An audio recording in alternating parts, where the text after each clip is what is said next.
Welcome to खारुताई channel. ह्या व्हिडिओमध्ये आपण मॅचिंग कॉन्सेप्ट हा अकाउंटिंग कॉन्सेप्ट काय आहे हे बघणार आहोत. According to this concept, revenues during an accounting period are matched with expenses incurred during that period to earn the revenue during that period. परत, revenues during an accounting period, एका accounting period मधले जे revenues आहेत, those are match with expenses incurred in that period, जेणेकरून आपल्याला revenue किती झाला, profit किती झाला हे कळेल.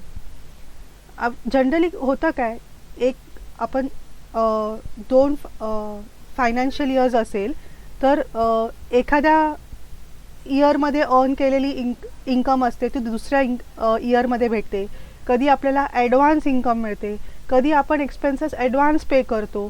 तर हे अक्रुअल सिस्टमप्रमाणे आपण ज्या पिरियडमधलं आहे त्या पिरियडमध्येच ते आपण बुक करतो. जेव्हा झालं, ज्या पिरियडमध्ये होतं त्या पिरियडमध्येच आपण रेव्हेन्यूज बुक करतो. त्याच पिरियडमध्ये आपण त्याच्या रिलेटेड एक्सपेन्सेस आहेत ते बुक करायला ट्राय करतो, जेणेकरून आपल्याला त्या पिरियडचा करेक्ट प्रॉफिट किंवा लॉस कळेल. आता इथे काय लिहिलं, this concept is based on accrual concept. म्हणजे आपण जेव्हा इन्कम एक्सपेन्स होतात तेव्हा आपण ते बुक करतो, दॅट इज अक्रुअल कॉन्सेप्ट. आणि पिरियॉडिसिटी कॉन्सेप्ट म्हणजे ज्या पिरियडमध्ये आहे त्या पिरियडमध्ये बुक करतो. जनरली आपण एका फायनान्शियल इयरचं बुक्स फायनलाइज करतो. लिस्टेड कंपनीज वगैरे असतात, त्यांना क्वार्टरली रिपोर्टिंग करायचं असतं, तर त्यांचं क्वार्टरली पण बुक्स फायनलायझेशन असू शकतं. पिरियॉडिसिटी कॉन्सेप्टने आपण काय करतोय, तर एक टाईम फ्रेम फिक्स करतोय फॉर मेजरिंग परफॉर्मन्स. परफॉर्मन्स म्हणजे काय, प्रॉफिट किती झाला, लॉस किती झाला हे आपल्याला प्रॉफिट अँड लॉस अकाउंट म्हणून कळणार. आणि डिटरमायनिंग फायनान्शियल स्टेटस म्हणजे काय, ॲसेट्स किती आहेत, लायबिलिटीज किती आहेत हे आपल्याला बॅलन्स शीटमधून कळणार. तर आता ह्याच्यातूनच आपल्याला ॲडव्हान्स इन्कम, समजा आता फायनान्शियल इयर 2022-23मध्ये ॲडव्हान्स इन्कम मिळाली, जी आहे 23-24ची ॲक्च्युली इथे मिळाली, पण ती आहे इकडची. तर मग आपण बुक कुठे करणार, ती आपण इथेच बुक करणार. ज्या वर्षीचं आहे त्याच वर्षी बुक करणार.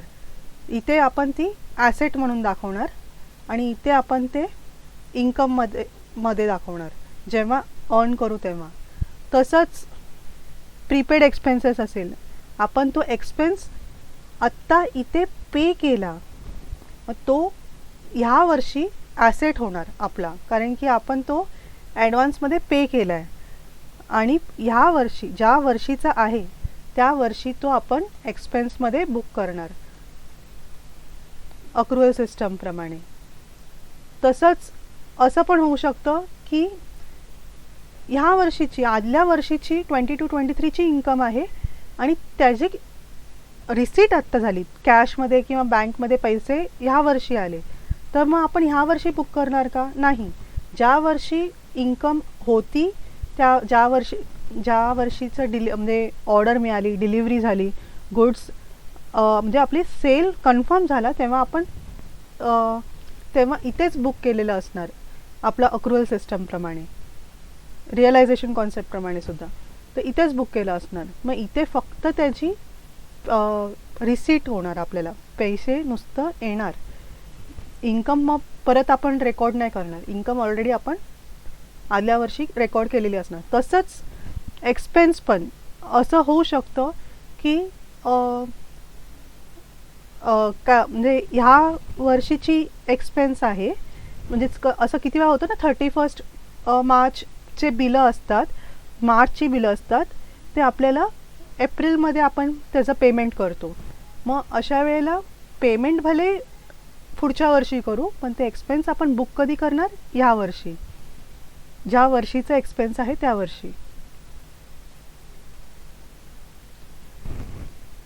तर एकंदरीत पुढे काय, तर all expenses paid during the period are not considered, but only the expenses related to the accounting period are considered.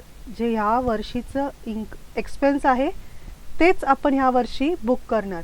Payment कुठल्याही वर्षीचं केलं असेल, पण ते ह्या वर्षीचं आहे का असेल तरच ते आपण P&Lमध्ये त्या वर्षी बुक करणं. ह्या वर्षीचं असेल तर त्याच्या P&Lमध्ये एक्सपेन्स म्हणून ह्या वर्षी दाखवणार.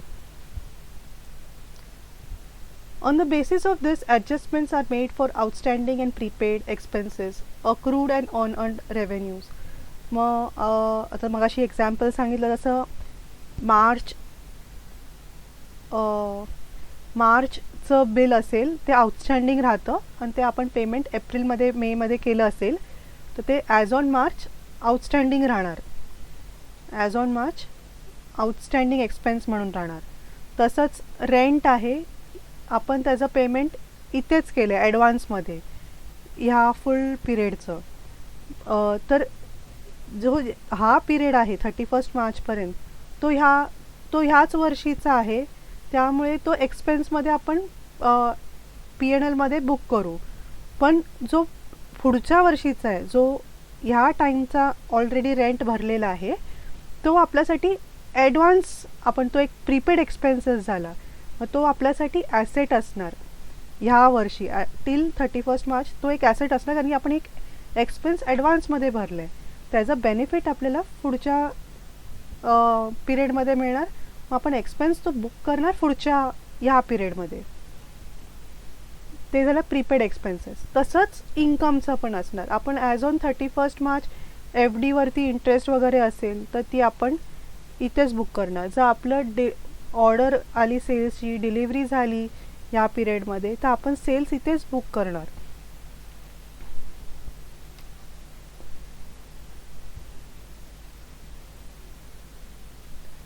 Also, due provisions are made for depreciation of the fixed assets, bad debt, etc. relating to the accounting period.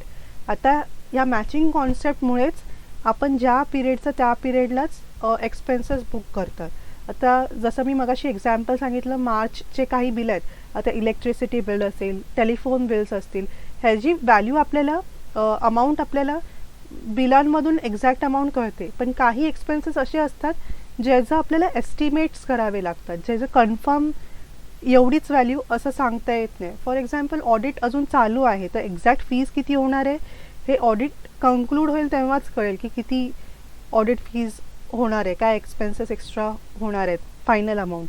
तर तोपर्यंत आपण एक जनरली एवढी होते त्या अमाऊंटची आपण प्रोव्हिजन करून ठेवतो. तर काही बँक्सला वगैरे बॅड डेट्सचं प्रोव्हिजन करावं लागू शकतं.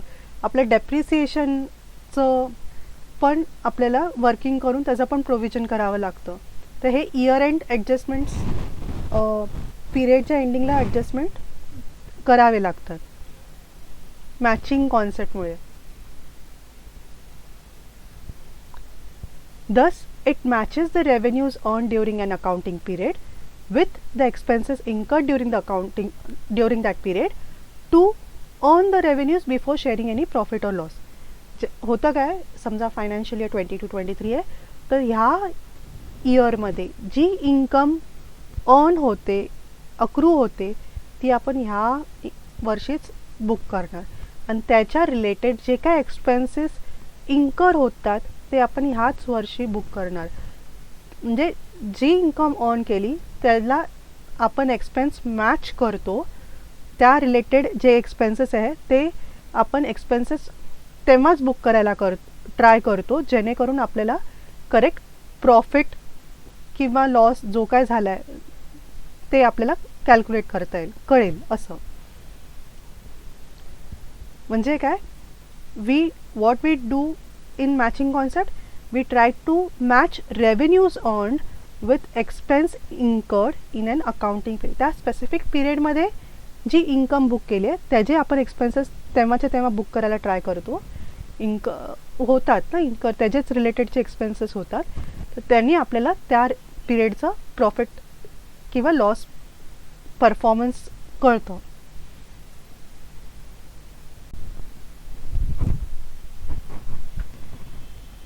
So to summarize matching concept, point 1, revenues are matched with expenses incurred during that period. This is based on accrual concept and periodicity concept. Accrual concept म्हणजे काय आपल्याला माहितीच आहे, ज्या टाईममध्ये जेव्हा आपण इन्कम अर्न करू तेव्हा आपण ते बुक करतो, जेव्हा आपण एक्सपेन्स इन्कर करू तेव्हा आपण बुक करतो. पेमेंट कधी येते जाते त्याच्या बेसिसवर बुक नाही करत. तर ॲक्च्युअलमध्ये जेव्हा इन्कम एक्सपेन्स होतात तेव्हा आपण ते बुक करतो.